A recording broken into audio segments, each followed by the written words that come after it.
어제도 3월 연준의 FOMC 회의 결과가 이 시장을 안도시켰다는 대부분의 시각과 다르게 이 방송을 통해서 경제 전망과 그리고 금융 완화 조치 괴리가 너무 심해 앞으로 증시에서는 페드와 파월 연준이 더욱더 문제가 될 것이다라는 주제로 이야기를 나눠봤습니다. 3월 FOMC 회의 결과가 끝난 지 단 하루 만에 우려했던 상황이 발생했습니다. 미국 국채금리 대반란에 따라서 오늘 대형 기술주를 중심으로 특히나 나스닥 지수가 3% 넘게 급락 마감했는데요. 자세한 상황에 대한 이슈 진단 들어보도록 하겠습니다. 한국경제신문사의 한상춘 논설위원과 함께합니다. 안녕하십니까? 네, 안녕하십니까? 3월 연준 회의가 끝난 이후 어제도 저희가 이런 반응을 예상을 했습니다. 오늘 뉴욕 증시 흐름 어떻게 정리를 해볼 수 있겠습니까? 네, 많은 분들이 이제 3월 그 페드 회의 결과 이후에 금융시장을 안정시켰다, 구원투수 역할을 했다. 오늘 신문 아침자도 아마 그런 쪽으로 받아들이시는 분이 많은데요. 네. 이 방송을 통해서는 사실 시장의 궁금증을 풀지 못했기 때문에 상당 부분은 어려움이 있겠다는 말씀을 드렸습니다. 어제 그 자막을 그대로 일본에서는 그대로 가지고 왔습니다. 그래서 어제 자막을 한번 시청자랑 비교해서 이렇게 보면 3월 회의 결과 예상대로 그대로 변화가 없었죠. 그래서 기준금리 0에서 0.25% 그대로 유지하고 양적 완화 매월 그 1,200달러의 매입해서 시중통화 공급하는 정책을 그대로 발표했는데요. 사실 그 어제 진단해드리면서 월가의 그 페드의 3월 전망과 통화정책 간의 미스매치, 불일치가 있는 것이 향후의 증시 흐름에 굉장히 부담이 되겠다 하는 이런 말씀을 드렸습니다. 그래서 다음 주 월요일부터 아마 2시 방송에 메인 앵커로 나서는 그 윤자경 전 미래에셋 캐피탈 대표께서도 어제 외줄타는 여기에 빵 터졌다 이렇게 얘기를 하시는데요. 네. 이게 사실입니다. 그래서 어제도 그 제가 작두를 이렇게 해서 내려오면 상처가 크기 때문에 그 표현을 좀 쓰지 않고 외줄을 타는 이렇게 해서 페드와 파월이 이게 향후 증시 흐름의 신태 리스크로 부상한다 하는 이런 말씀을 드렸었는데요. 결과적으로 월가의 궁금증을 3월 회의에서 풀지 못하다 보니까 오늘 미국 국채 금리가 그 반란을 일으키면서 금리에 많은 영향을 미치는 나스닥 지수가 많이 떨어졌다 이렇게 됐습니다. 그래서 오늘은 미국 국채 반란인데요. 한 가지 말씀드리면 각국 중앙은행이 금리 인상 시기를 앞당긴다. 근데 그 중앙은행이 어디일까 하는 측면에서는 노르웨이라든가 터키라는 이런 중앙은행 가지고 이렇게 얘기하는데요. 사실 미국의 국채는 세계에서 가장 안전한 국채입니다. 네. 그리고 페드는 미국의 중앙은행의 세계 중앙은행의 역할을 하고 있습니다. 그래서 터키 중앙은행이 금리를 올려서 미국의 시장 참여자들이 국채금리 상승에 영향을 미쳤다. 이런 분석은 시청자 판단에 맡기겠습니다. 저는 이런 진단을 사실 국제금리 30년 이렇게 보면서 이런 진단을 하는 경우가 드뭅니다. 왜 미국 국채가 안전자산입니까? 다른 쪽의 외부적 충격에 그만큼 덜 영향을 미치기 때문에 그렇습니다. 그렇게 믿게 되기 때문에 미국 국채입니다. 그리고 왜 국제금융 중심지가 미국입니까? 이런 외부적 충격에 한국은 많이 받을 수 있어도 사실 미국은 받지 않는다. 그러면 왜 미국의 국채금리가 이렇게 올라갔을까? 미국의 내부적 요인이 더 크다는 얘기입니다. 네. 그래서 항상 우리가 지난번에 EU와 영국과의 마찰도 미국에 영향을 미쳤다. 그다음에 오늘 국채금리가 반등한 것이 사실상 다른 그 터키의 중앙은행이 금리를 올려온다 하는 이런 시각은 심리적으로 간접적으로 영향을 미칠 수 있어도 이것이 미국의 국채금리가 오늘 금리 상승폭이 조금 올라간 게 아니라 10bp 정도 팍 올라갔지 않습니까? 이거는 사실 미국의 내부적인 문제에 기인한다는 걸 꼭 좀 말씀드리겠습니다. 3월 페드웨이 이후에 국채금리가 급등함에 따라서 3대 지수 중에서 특히나 대형 기술주 나스닥 지수가 큰 하방 압력을 받고 있지 않습니까? 네, 아마 시청자 여러분도 잘 아실 겁니다. 우리 시청자분들이 경우에 따라서는 경제 해설원은 저를 포함해서 저보다 더 이렇게 스마트하시고 이렇게 네. 하시기 때문에 잘 아실 거라 생각하는데요. 국채금리 영향을 많이 받는 게 3대 지수 중에서는 다 영향을 받습니다는 나스닥 대형 기술주들이죠. 그렇죠. 그래서 작년에 저금리 혜택을 많이 받아서 테슬라 같은 이러한 실적이 받쳐주지 않은 상태에서 많이 올라갔고요. 거꾸로 이렇게 국채금리가 올라가다 보니까 3대 지수 중에서는 나스닥 지수가 많이 떨어진다 이렇게 보겠습니다. 그래서 오늘 국채금리가 많이 올라갔다 보니까 결과적으로 지난번에 한번 이 말씀을 드린 적이 있죠. 그래서 1.2%가 돌파하면 미국 국채금리입니다. 10년 버스모들이 이제 벌써 팔고 나갔다. 그리고 1.5% 돌파하면 셀프 컨트롤러 인베스터들 보통 이제 자기 뜻을 갖고 있는 이러한 주식 투자가가 매도한다. 그리고 오늘 1.75% 이렇게 돌파했죠. 장중한테 미국 국채금리가. 그래서 퍼머들이 주식 매도에 동참할까 하는 이 측면이 지금 관심이 되고 있다 이렇게 보겠습니다. 자, 3월 회의 끝났습니다. 기준금리 2023년까지 연달했습니다. 근데 미국 국채금리는 오늘 10pb 정도 떠서 장중한때 1.75% 저 시나리오에 세 번째 해당되고 있습니다. 오늘 좀 마감에 조금 떨어지긴 했지만 장중한때 1.75%까지 그렇죠. 돌파했습니다. 그래서 이 내용대로 10년물 국채금리가 1.75% 마감으로 하더라도 어제 대비해서는 사실 8bp 정도 이렇게 더 올라갔던 문제입니다. 페드 회의에도 불구하고. 그래서 오늘 공포 지수가 이렇게 확산되면서 CNFA 지수라든가 윅스 지수라든가 이런 지수가 다시 상승세로 전환되면서 아시겠습니다는 반도체라든가 테슬라 같은 이런 쪽에 나스닥 지수가 400포인트 이상 급락하는 제가 이제 베이스가 상당히 오늘 테슬라 많이 떨어졌죠? 네. 테슬라서 많이 떨어지고요. 그렇습니다. 그래서 나스닥 지수가 이렇게 급락하는 400포인트 이상 급락하는 모습을 보이는 배경이다 하는 걸 말씀드리겠습니다. 다시 한번 말씀드리는 미국의 국채금리가 올라간 것이 터키의 중앙은행의 금리가 올라서 노르웨이의 금리가 올라서 이렇게 올라간 것은 아니다 하는 것을 말씀드리겠습니다. 결국에는 시장의 반란이다 이런 평가가 나올 수밖에 없겠는데요. 3월 연준회의가 끝나고 단 하루 만에 이런 반란이 일어났던 이유에 대해서도 종합적으로 설명해 주시죠. 아무래도 이제 오늘 방송 전에 이 방송을 총괄하고 계시는 네. 사실상 한상국장한테 그런 얘기를 했습니다. 어제 이렇게 왜 다른 사람들은 안전판, 구원투수, 페드가 시장 불안을 잠재웠다 이러는데 회의가 끝나자마자 이렇게 그런 것을 좀 불안하게 이런 쪽을 받느냐 하는 측면에서는 사실은 경제 전망이라는 게 사람으로 보면 코로나에서 경제로 위축됐지 않습니까? 왜냐면 이제 경제 전망이라는 것은 사람에서 이 마사지, 성형수술에서 아주 신원서파를 좋게 해놨다는 얘기거든요. 근데 사실상 이 신원서파를 좋게 했던 이러한 성형외과 의사가 자기가 자기 작품을 놓게 해놓고 아직도 이렇게 한상국장에 대해서 굉장히 신원서파를 좋게 성형수술을 해놨는데 사실 여전히 나쁘다. 추남이다. 물론 이제 실제는 굉장히 미남입니다. 네. 네, 추남이다. 이렇게 평가하면 결과적으로 보면 시장에서 야, 당신의 작품이 그렇게 됐는데 왜 당신은 평가를 그렇게 해? 여기에 혼란이 있을 수밖에 없다 이렇게 보겠습니다. 그런 과정에서 경제라는 것은 사실 최대가 몸체가 경제 전망이죠. 경제 전망을 한번 시청자분이 다 아시겠습니다는 오늘 방송을 위해서 왜 국채금리가 이렇게 급등했을까? 그것도 FOMC 회의가 하루 만에 이게 국채금리가 급등했을까 하는 측면에서는 그 마사지 내용을 한번 다시 보겠습니다. 네. 3월 전망이죠. 올해 성장률 3.2에서 6.5%. 인플레이션 갭이 나중에 말씀드리겠습니다는 요 그대로 하면 4%포인트 인플레 갭이 발생하고 있습니다. 예. 그리고 그 넘어 통화정책의 잣대가 되는 PCE 물가 1.8에서 2.2%입니다. 목표가 타겟트라니까 2%입니다. 벗어났습니다. 이 또한 벗어났습니다. 실업률 5.에서 4.5%. 그다음에 완전 고용 얘기는 2에서 3년에도 달성하지 못해나는데 2년 후인 2020년에 3.5% 그것도 페드 입에서 나왔습니다. 그러면 결과적으로 보면 자 파월 의장은 그동안 상원 증언이라든가 월스트리트저널 웨비나에서 종전의 입장을 이렇게 발표했으니까 자 나머지 FOMC 위원들은 사실 테이퍼링, 소위 금리 인상에 대해서 어떻게 생각할까 하는 것이 다트 프로트죠. 그러면 다트 프로트 한번 보겠습니다. 어제 다트 프로트의 내용을 보면 점도표에 변화된 내용을 보면 12월 네. 대비해서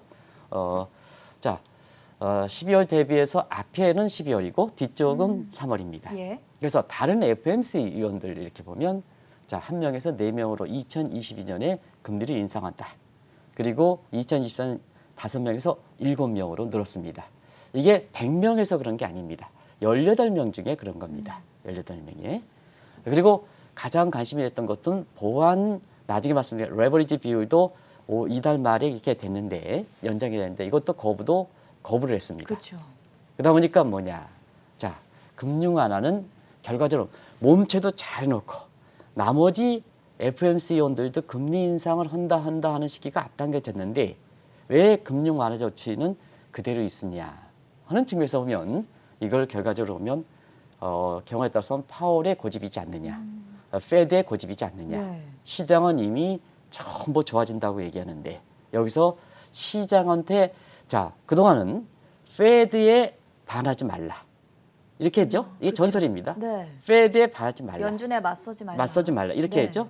근데 지금은 뭐냐? 결국은 파월과 페드가 고집하다 보면 나중에 시장에 진다. 시장에 진다. 이런 쪽의 시각이 되면서 국채 금리가 이렇게 급등하는 반란을 일으켰다는 걸 말씀드리겠습니다. 시장에서 지금 가장 의심을 받는 부분이 경제 성장률 전망치는 6.5%를 올려놓고 인플레이션을 우려할 바가 아니다. 이렇게 언급하면 저희는 혼란스러울 수밖에 없지 않겠습니까? 안 그렇습니까? 그 대목은 당연하죠. 네. 페드 양대 목표가 전통적 물가 물가 안정이죠. 그렇죠. 그런 상태에서 오늘 월가에서 보면 가장 아마 현장의 분위기를 꼭 좀 아시기 바랍니다. 네.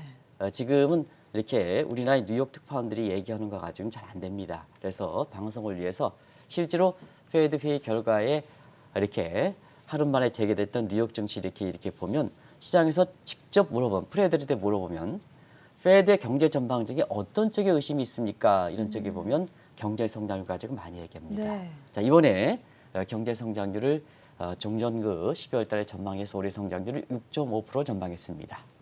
그리고 일부 고드만삭스라든가 모건 스탠리 같은 경우는 45년 만에 중국을 제칠 것이다. 이런 전망도 나오고 있습니다. 그래서 지금의 3월에 나오는 미국 경제 전망 중에서 가장 낮은 수치가 페드 전망입니다. OECD 전망 6.5%게. 나머지 전망치는 사실은 그 골드만삭스라든가 이런 건 벌써 7%대. 이미 올해 4분기는 8%까지 이게 보는 시각입니다. 이거 다 제치겠습니다. 네. 시청 여러분 다 제치겠습니다. 그러면 가장 낮은 성장률에 해당되는 6.5%.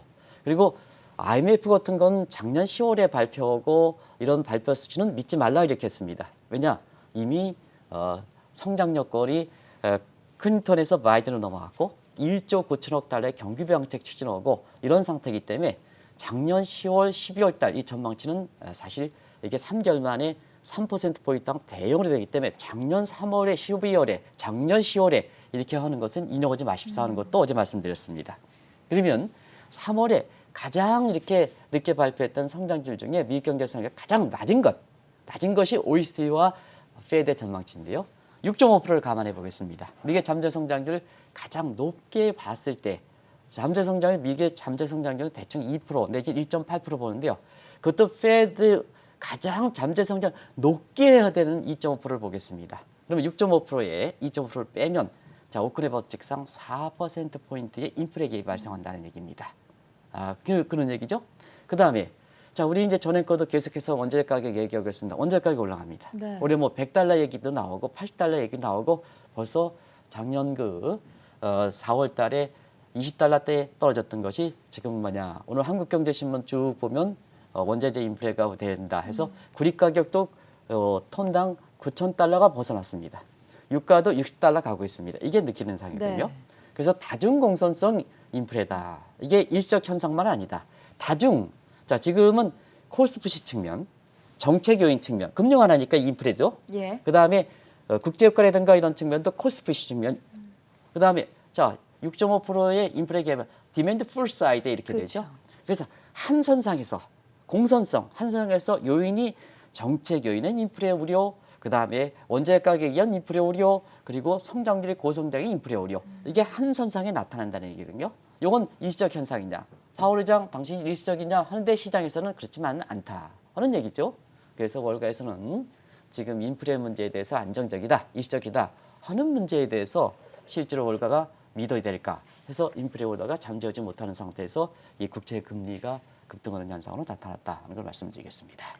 파월 연준 의장은 현재 금융 완화 통화 정책을 2023년까지 끌고 가겠다라고 누차 밝히고 있는데 코로나 사태로 변화된 고용 시장 여건을 감안하지 않고 너무 고용 목표만을 고집하는 것이 아닌가 이런 의문점에 대해서는 어떻게 생각하십니까? 경기를 판단하고 통화 정책에 있어서 이렇게 보면 네. 경기 판단을 잘 해야 되는데요.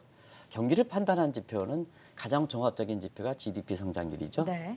그리고 양대 목표와 관련해서는 고용시장도 그런데 이번에 고용시장은 코로나에 많이 질적으로 변하지 않습니까? 예. K자형 구조가 돼서 그렇죠. 과거처럼 경기가 회복된다 하더라도 more has 그냥 1990년대 것처럼 jobless recovery가 아니라 이번에는 코로나 사태를 걸치면서 자, 이 IT라든가 이런 쪽에 하다 보니까 여기 IT 교육이라든가 이런 걸 받지 못했던 사람들이 네, 소외된 계층들이요. 경기가 회복되더라도 영구적으로 실업이 되는 거죠. 그러면 이러한 질적 문제를 감안하지 않고 네. 왜 고용 문제가 달성되지 않다고 해서 자 나머지 지표들은 전부 경기 회복이라는데 예. 왜 페드만 그 경기가 불안하느냐 하는 이 문제가 이제 페드의 그 3월 회의 결과 이후 또 파월 의장의 기자 언론회의에 월가에서 지금 나오는 얘기죠. 네. 그런 과정에서 한번 보겠습니다. 자 일단은 페드가 경기 판단 지표에서 그동안 가장 믿었던 것 코로나에 가장 믿었던 게 장단기 금리 yield 커브입니다. 예. 그럼 yield 커브는 오늘 외신에서 보면 미국 국채 금리가 이렇게 장기물 위주로 올라가다 보니까 장단기 스프레드가 더 벌어졌습니다. 어떻게 벌어져? 단기 금리가 낮고 장기가 높은 이거 현상이라는 것은 오늘 단기 금리도 올랐습니다. 그러나 장기 금리가 더 올랐기 때문에 단저 잔고가 더 yield 갭이 벌어진 상태거든요. 그러면 당신네들이 코로나 직전에 가장 연구 보고서 용역까지 줄 정도로 해서 경기 판단 지수로 해서 가장 믿었던 yield 컵의 단저 잔고가 다 잘 되고 있는데 왜 페드만큼은 경기가 이렇게 여전히 불안하고 있느냐 하는 문제거든요. 이게 시장에 의심을 갖고 있다는 얘기입니다. 당신네들이 가장 경기 판단 지표로서 그동안 가장 믿었던 지표 아니냐. 그러면 이제 미국의 경기의 공식적인 판단 지표가 미국의 NBR이라고 말씀드렸습니다. 전미경제연구소죠. 자, 전민경제연구소의 경기 판단으로 한번 보겠습니다. 이건 분기별 수치는 2분기 연속 증가세가 지속되면 플러스입니다. 증가세가 되면 경기 판단이다 이렇게 얘기하거든요. 자, 그런 각도에서 네. 지금 경기 순환상 국면을 보겠습니다. 작년 2분기에 미국의 성장률이 마이너스 31.4% 빠졌죠. 그다음에 3분기에 33.4 기저효과다 이렇게 판단할 수가 있다는 얘기입니다. 그럼 그것까지 다 용이 넘은 자 그러면 기저효과에 33% 빠지고 33% 올라가고 했던 게 기저효과가 되면 그 이후는 어떻게 될 것이냐 하는 측면에서는 4분기에 플러스 4.0 그다음에 1분기에 아직 나오지 않았습니다. GDP 애트란트 나와보면 10%가 나오고 있습니다. 이게 10%가 1분기에 10% 이상 나오니까 작년에 페드가 3.2% 받던 것이 올해 성장률 6.5%로 굉장히 올라왔던 기폭제 역할을 했던 거거든요. 자, 그러면 당신네들이 가장 경기 판단 지표로서 얘기했던 장단기 yield 커브도 경기가 회복세로 나타나고 네. 그다음에 미국의 경기 순환상 국면에서 가장 공신력 있게 공식적으로 판단하는 NBR에서 경기 회복으로 나타나는데 왜 고용이 불안하다고 해서 경기만 불안하다고 얘기하느냐? 그러면 고용만 치중해서 이렇게 되면 미국 경제가 활활 타올라가지고 인플레도 폭등시키고 자산도 펴지 않느냐 하는 문제가 시장에서 나올 수밖에 없거든요. 그런 것이 지금 이렇게 앞뒤가 안 맞기 때문에 이게 페드의 고집, 파월의 고집이 아니냐 하는 쪽에 시장의 얘기가 나오는 거다 하는 걸 말씀드리겠습니다. 궁금한 것이 경제 전망을 페드가 크게 상향 조정했고 파월 연준 의장도 이런 시장의 흐름을 충분히 알고 있음에도 불구하고 왜 통화 정책에는 변화를 주고 있지 않은지 그 이유에 대해서도 설명해 주시죠. 네, 금융에서 코로나 사태에서 돈이 많이 풀리면 책임 있는 겁니다. 책임 있는 겁니다. 네. 우리나라도 좀 정치 문제를 얘기하지 않습니다는 돈이 증세를 통해서 많이 오면 그 책임 있는 겁니다. 특히 여당 국회의원한테 꼭 좀 말씀드리겠습니다. 네. 국민한테 증세에서 두면 책임을 꼭 져야 된다. 많이 뿌려대면 페드나 파월 입장에서는 책임 있는 겁니다. 항상 정책이라는 건 양면성을 갖고 있다. 긍정적 측면과 함께 부정적 측면을 갖고 있다. 이렇게 보여졌습니다. 돈 많이 뿌렸죠. 그다음에 코로나라는 것은 전염성이기 때문에 시스템상에 그렇게 문제가 있는 건 아니지 않습니까? 그럼 붙이면 바로 돈을 회수하지 못한 상태에서 경기가 팍 올라가니까 부작용이 우려되는 거죠. 예. 자, 그러다 보니까 그만큼 출구 전략이라든가 이런 것을 굉장히 시기를 아주 잘 선택해야 된다는 얘기입니다. 근데 고용 문제만 생각해서 지속적으로 2013년 가면 시청자 여러분 어떻게 되겠습니까? 당연히 인플레 우려, 자산 거품 우려 이런 쪽에 부작용이 우려가 되겠죠. 그래서 지금은 사실 경기와 고용은 당초보다 빠르다 이렇게 하면 아직도 미진하다 이런 입장인데, 자, 국채금리라든가 인플레는 계속해서 올라가는 상황 아니겠습니까? 그러면 뒤쪽만 생각하면 테이퍼링을 추진해야 되고요. 그죠? 국채금리라든가 이런 기대 인플레, 특히 기대 인플레를 이렇게 하는 것을 하면 조기 테이퍼링 하는데, 자, 이렇게 해서 네. 지금 테이퍼링 하면 고용 문제가 달성되지 않았는데 고용 문제 달성이 더 어렵게 되는 거죠. 그렇죠. 이게 이제 에클스의 실수라 이렇게 표현하고요. 그다음에 고용 문제만 생각해서 쫙 완전 고용달까지 금융화를 지속되면 인플레 우려, 그다음에 자산분의 거품이 되는 거죠. 그래서 이런 쪽의 모습이 지금 아리까리한 모습이거든요. 네. 그래서 우리가 이게 표현했다시피 페드의 고민은 지금은 이러지도 못하고 저러지도 못하는 이런 쪽이다. 그런 상태에서 항상 말씀드리는 이런 상태에서 상상이 통화정책이라는 건 기조가 변경하지 못한다는 얘기입니다. 그래서 2014년 테이퍼링 이후에 2015년의 금리 인상 2년 넘게 걸리지 않습니까? 2년 넘게. 이게 통화정책의 불가역성이다 하는 것도 말씀을 드렸습니다. 그리고 이 통화정책 불가역성 때문에 지금은 고용 문제가 완전히 달성하지 못한 상태에서 금융 완화 기조를 2023년까지 간다 하는 문제고, 두 번째는 그때 버냉키 의장이 2024년 고민과 또 다른 고민이 있습니다. 파월 의장이 사실상 시장의 인플레라든가 국채금리가 이미 올라가는데 네. 그동안 상원 증언이라든가 월스트리트저널에서 웨비나에서 인플레가 이쪽이다, 고용은 2에서 3년 후에나 달성하기 어렵다, 제닛 옐런 의장은 내년에 달성한다는데, 예? 내려간대. 이런 상태 돼 있거든요. 네. 자, 이런 상태에서 통화정책은 선제적이거든요. 왜 통화정책에 전문가가 들어가야 되느냐? 통화정책은 시차가 깁니다. 재정정책과 달리 통화정책의 시차가 길어서 심스 그랭크 테스팅 보면 미국은 금리를 이렇게 변경하면 9에서 1년 후에 그때 상황을 감안해서 통화정책 지금 잣대를 하는 거거든요. 네. 그래서 통화정책에 있을 때 보면 기준금리 같은 경우는 자, 이게 9에서 12월에 영향을 미치기 때문에 항상 중간에 중간 변수가 있어 중간 표적 변수라는 게 있고요. 네. 그다음 마지막에 최종 타겟 변수가 있는 거거든요. 그게 통화정책의 시차 문제가 되거든요. 그러다 보니까 지금 어떠냐? 지금 시장 상황은 전앵커 어제도 잘 말씀드렸습니다. 모든 사람이 이거 페드가 구원 투자 역할을 했다 하지만 전앵커는 뭐냐? 금리 상승급이 컸습니까? 적습니까? 적었습니다. 그렇게 말씀을 하셨지 않습니까? 예. 정확히 보지 않습니까? 오늘 상황이 떨어졌지 그렇죠. 않습니까? 그런 측면에서 보면 자, 지금 상태에서 오히려 시장에 금리가 이렇게 올라가다 보니까 이제 어쩔 수 없이 뒤따라는 병이거든요. 그러면 시장에서 그동안 시장에 반하지 말아라. 페드가 반하지 말아라. 페드는 공신력 있다, 선제적이다, 프리엠프티브했는데 이제는 시장에 따라갈 수밖에 없다는 얘기입니다. 그럼 페드의 파월 의장의 치명타가 되는 거, 뭐에 신뢰 치명타가 되는 거죠, 신뢰. 그렇죠. 시장에 뒤따라가는 거죠. 네. 그런 고민이 합쳐서 사실상 그런데요. 그럼에도 불구하고 사실은 이렇게 정책위장의 가장 좋은 모습은 국민이 바라고 시장이 바라면 변화 주는 모습이 아마 지금 상태에서는 가장 바람직한 모습이었는데 네. 그 타이밍을 잃었다는 얘기입니다.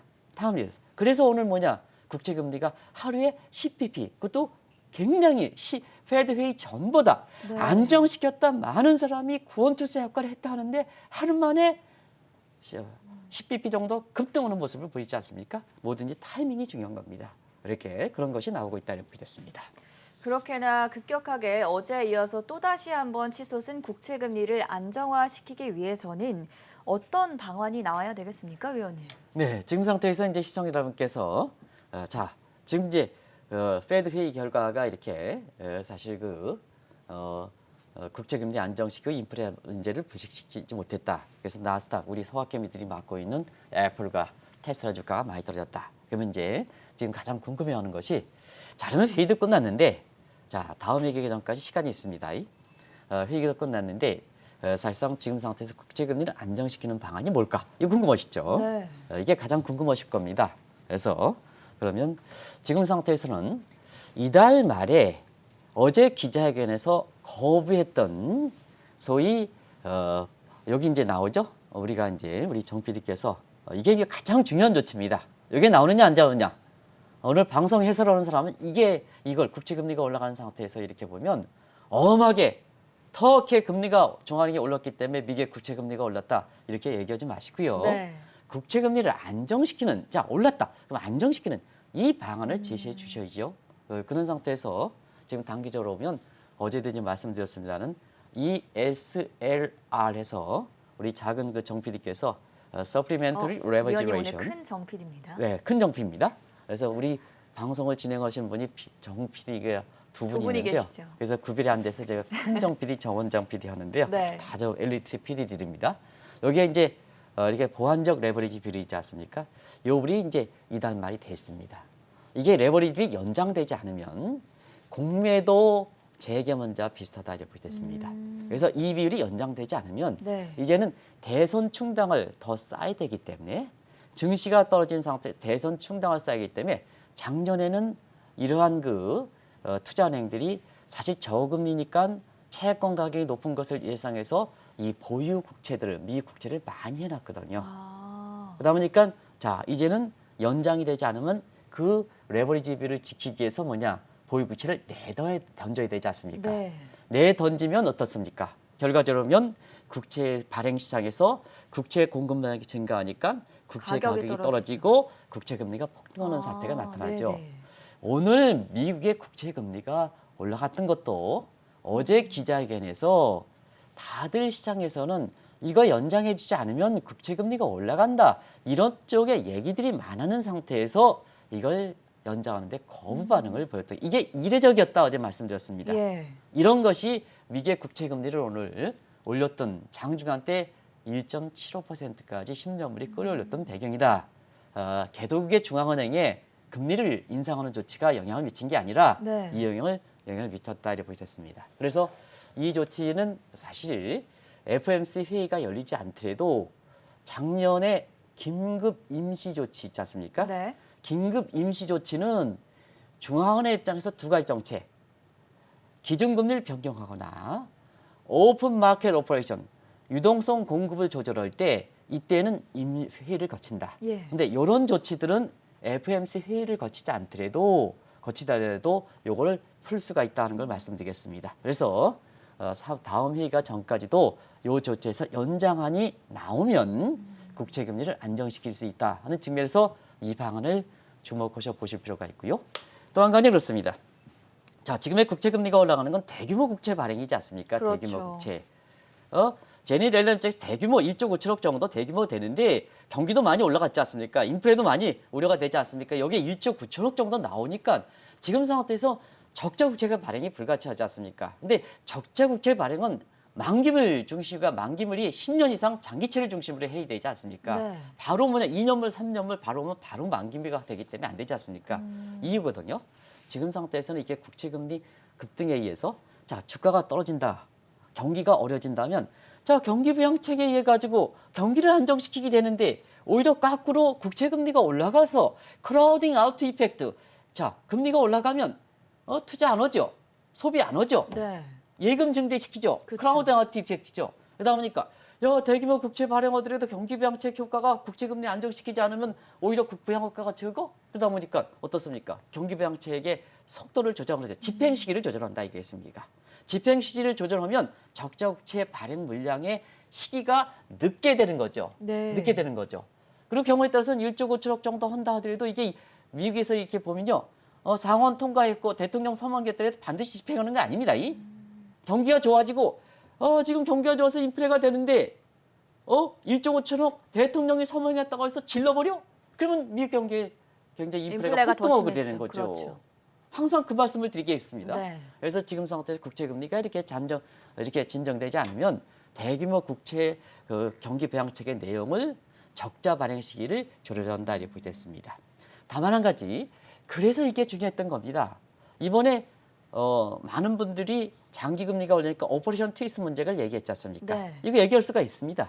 그리고 2011년 이후에도 무제한 양적 완화 정책에서 2단계 선시트로 가고 3단계 마지막으로 오퍼레이션 트위스트 정책으로 하고 양적 완화 정책을 종료를 시켰거든요. 그렇죠. 그 과정을 보면 이걸 좀 오퍼레이션 트위스트 정책이 장기 금리를 내리는데 가장 좋은 페드 입장에선 또 제니 앨런과 그다음에 앨런 간의 강적의 풍짝이 맞는 상태에서 가장 좋은 정책을 이렇게 봤는데요.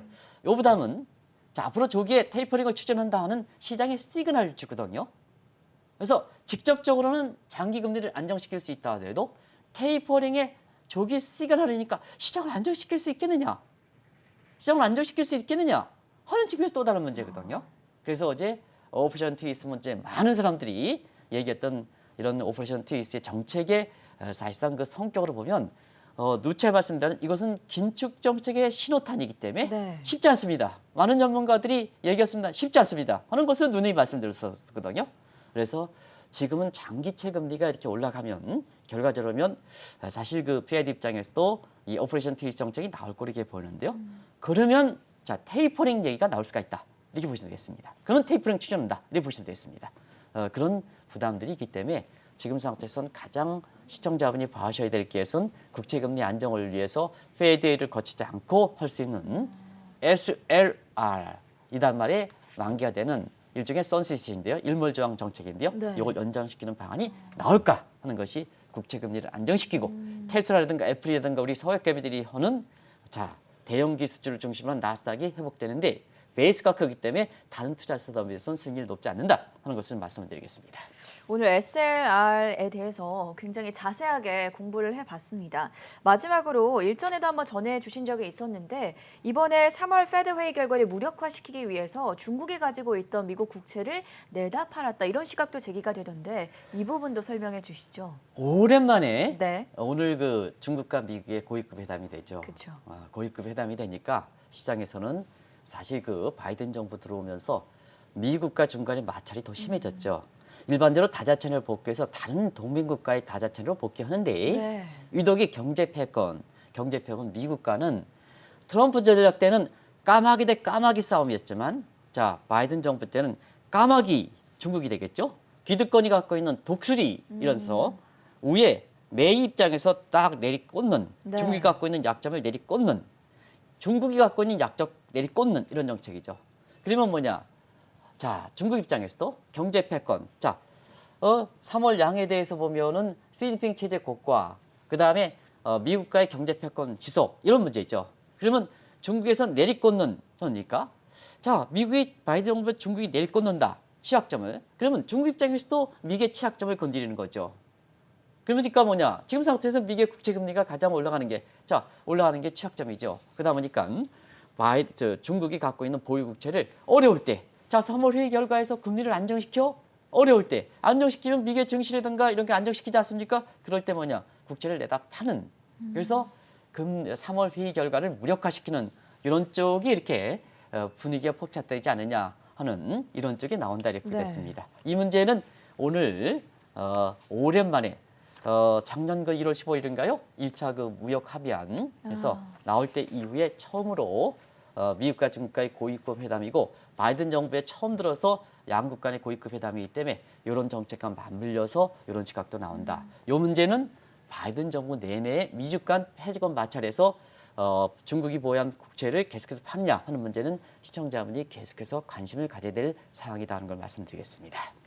어제 3월 FOMC 회의 결과가 끝난 이후에 시장이 조금 안정을 되찾나 싶었는데 오히려 미국의 국채 금리는 반란을 일으켰고 파월과 연준의 굴욕이다라는 외신들의 평가가 잇따르고 있습니다. 오늘은 이 사항에 대해서 자세하게 알아봤고요. 지금까지 한국경제신문의 한상춘 논설위원이었습니다. 고맙습니다. 네, 고맙습니다.